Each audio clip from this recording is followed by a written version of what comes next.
Your passion is killing you. Have you ever wondered why? The emotions you've turned into weapons, your righteous anger, your burning ambition, your fierce protectiveness, these aren't making you stronger. They're hollowing you out from the inside. And the worst part? You've been celebrating them. You've built entire identities around them. You tell yourself they're what separate you from the weak, from the passive, from the ones who just let life happen to them. You wear them like armor, like badges of honor that prove you're different, that you're willing to do what others won't. But what if I told you that Marcus Aurelius Severus once said the most dangerous man isn't the one consumed by fear, but the one intoxicated by his own intensity? You think the problem is that other people don't understand your drive, that they can't handle your intensity, that they're too soft for the world you're trying to build. But that's not the problem. The problem is deeper. The problem is that you've confused emotional intensity with strength. And that confusion is destroying the very thing you're trying to protect. Here's what's really happening. Every time you weaponize an emotion, every time you let anger fuel your discipline, or let fear drive your ambition, you're creating a dependency. You're teaching your nervous system that you can't function without the spike, without the hit. And just like any dependency, you need more and more of it to feel the same effect. The anger that used to last a day now barely gets you through an hour. The ambition that used to excite you now just exhausts you. You're building tolerance like an addict builds tolerance, always chasing that first high that gave you the feeling of invincibility. And you've noticed this, haven't you? You've noticed that the things that used to fire you up now just make you tired. But instead of questioning the fuel, you blame yourself for being weak. You push harder. You grip tighter. By the end of this, you'll know exactly why the emotions you think are protecting you are actually the very things dismantling your foundation, and what the Stoics understood about strength that we've completely forgotten. Let me take you inside a moment I witnessed. Dominic Cain, square jaw, cleft chin, the kind of man whose presence alone commands a room, sitting across from Marcus Aurelius Severus in a stone courtyard at dawn. Dominic wasn't there for philosophy. He was there because he was breaking. For 15 years, Dominic had built everything on controlled rage. He'd been a fighter, then a businessman, then a leader, and his anger was his fuel. He'd weaponized it beautifully. People respected him, feared him. He got results. But something had shifted in the last year. He couldn't sleep anymore. His relationships were crumbling. And the anger that used to feel like rocket fuel now felt like poison.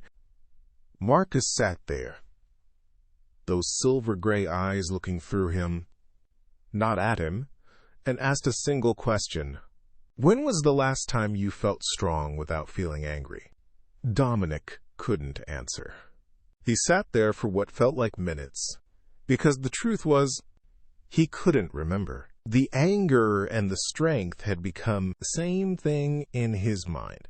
He'd celebrated it. He'd built his entire identity around being the guy who could channel rage into productivity, the guy who could turn pain into power. And Marcus leaned forward and said something that split Dominic's world in half. You haven't been using anger as fuel. Anger has been using you as a host. That's when Dominic realized what had actually been happening.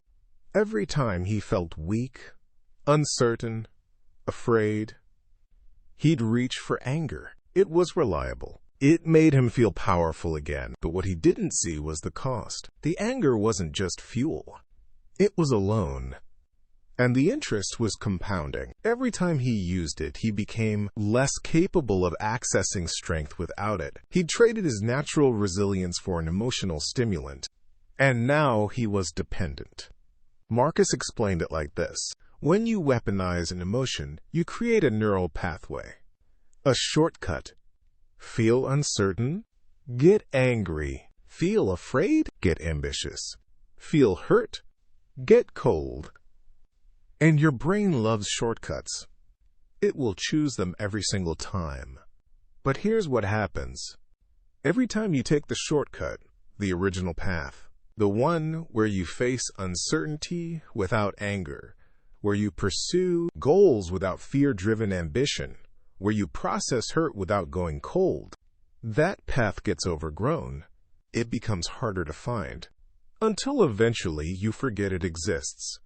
Dominic had forgotten. He genuinely believed that without the anger, he'd be nothing. Weak, passive, irrelevant. But what Marcus helped him see was that the opposite was true. The anger wasn't making him strong. It was replacing his strength.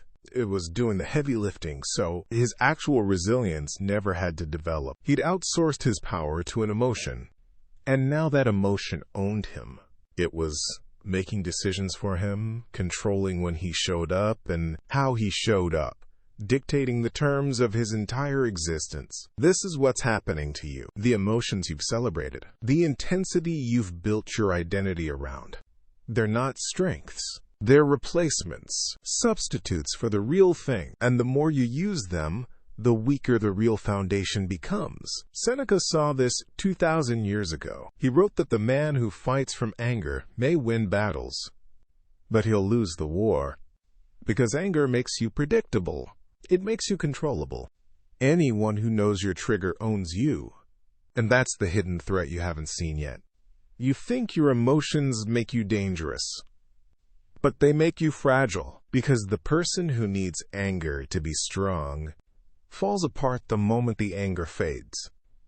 Here's what I want you to do. The next time you feel that familiar emotion rising, the anger, the fear, the intensity you usually lean into, don't use it.